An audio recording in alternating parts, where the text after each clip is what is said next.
On the night Princess Elara entered the world, the skies split open with lightning, and the earth trembled as if protesting her arrival. The midwives whispered, crossing themselves in fear. By dawn, her mother was dead, her father inconsolable, and the royal court convinced that the child had brought ruin into the kingdom with her first breath. From that day forward, Elara was not celebrated as a beacon of hope but feared as the omen of a curse.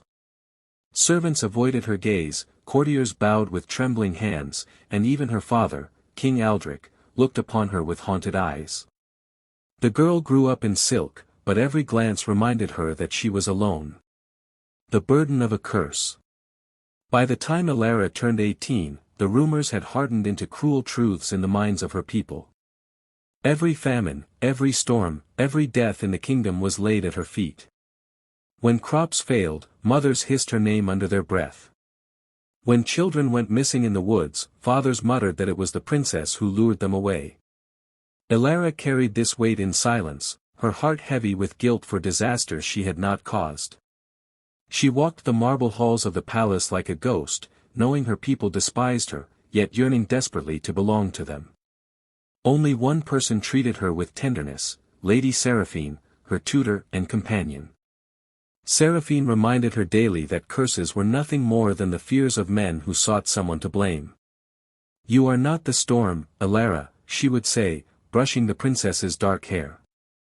"You are the light that breaks through it." But Elara did not believe her. How could she, when even her own father flinched at her touch? The main conflict. The kingdom of Dravoria was once prosperous, but in recent years famine and disease had brought it to its knees. Desperate, King Aldric sought counsel from a circle of ancient seers. Their verdict was clear: the land would not heal while the cursed princess still lived. Whispers of her execution began to ripple through the court. Elara overheard it one evening, hidden in the shadows outside the council chamber. "She must be sacrificed," one advisor insisted. "Only then will the curse be broken." The king's voice trembled in response. "She is my blood." "Your blood may be the very poison killing your people," the seer hissed. Elara fled to her chambers, heart pounding, her soul ripped in two. Part of her wanted to scream in defiance: she had never asked to be born cursed. But another part whispered that maybe they were right. Maybe her very existence was the rot-consuming Dravoria. That night, she stared at her reflection in the mirror, her emerald eyes glistening with tears. "If I am death to them," she whispered, "then who am I to fight it?" But before despair could claim her, Seraphine entered with a torch and a plan. "They will kill you," Seraphine said urgently. "We must flee tonight." Elara shook her head. "And leave the kingdom to suffer for my sake?" "No," Seraphine replied, eyes burning with determination. "We will find the truth. If there is a curse, we will break it, not by your death, but by your courage." For the first time in her life, Elara felt a flicker of hope. The journey into shadows. Under cover of darkness, the princess and her companion slipped beyond the palace gates, disguised as commoners. Their destination, the hollow forest, where legend spoke of an ancient witch who could unravel curses. The forest was a place of nightmares, trees twisted into grotesque shapes, fog that seemed to whisper, and paths that shifted beneath one's feet. As they traveled deeper, Elara felt the weight of unseen eyes upon her. "Do you hear them?" she asked Seraphine one night as they huddled by the fire. "Hear what?" "The voices," Elara whispered, trembling. They say I was never meant to live." Seraphine grasped her hand. "They are lies. Do not let the forest feed on your fears." But the voices grew louder each night.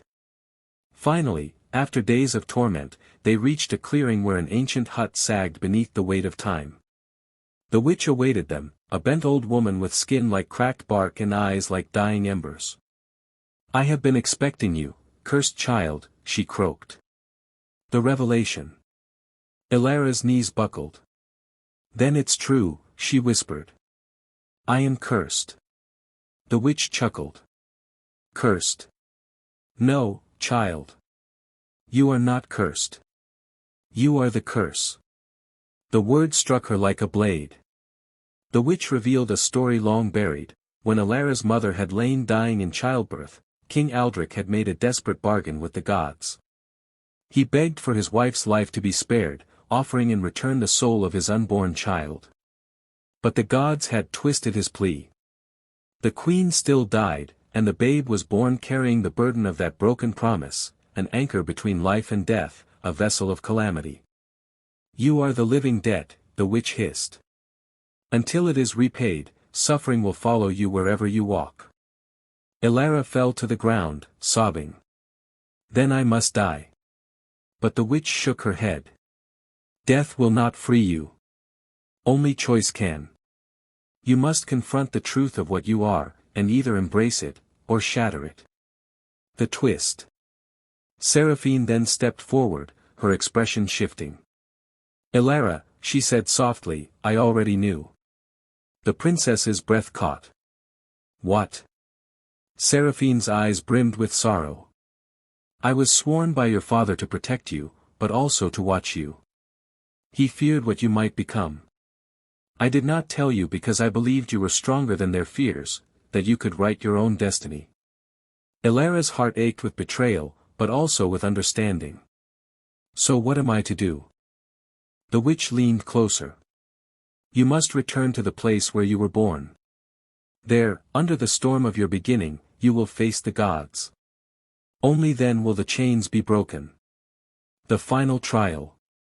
Elara and Seraphine journeyed back to the capital, arriving under a sky heavy with thunderclouds. The people, gaunt from famine, gathered in the streets to jeer and curse her name. Soldiers seized her, dragging her to the palace where the king awaited with hollow eyes. My daughter, he said hoarsely, forgive me.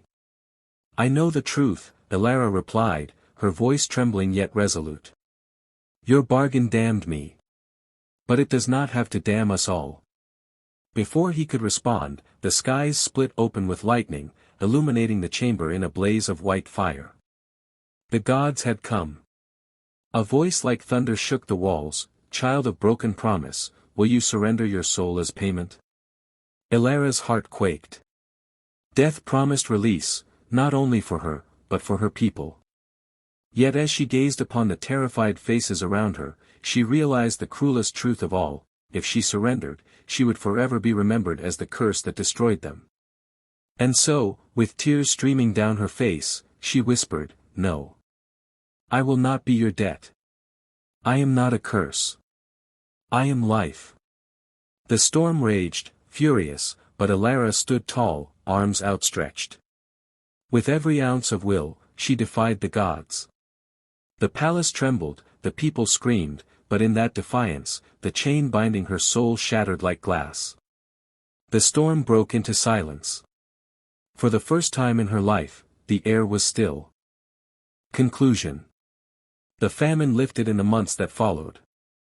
Crops flourished, rivers flowed, and the people, though wary, began to whisper of their princess not as a curse, but as a savior.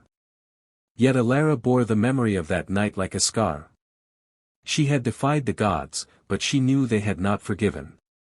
The storm might one day return. Standing on the palace balcony, watching the kingdom breathe anew, she turned to Seraphine. Do you think they will ever truly accept me? Elara asked. Seraphine smiled faintly. Perhaps not. But acceptance is not the same as love. And you, Elara, were born to teach them the difference. The princess gazed at the horizon, her heart steady for the first time. She was no longer the cursed princess. She was the chosen one, forged from suffering, carrying both the burden and the blessing of her defiance. And somewhere, in the distant thunder, the gods still listened.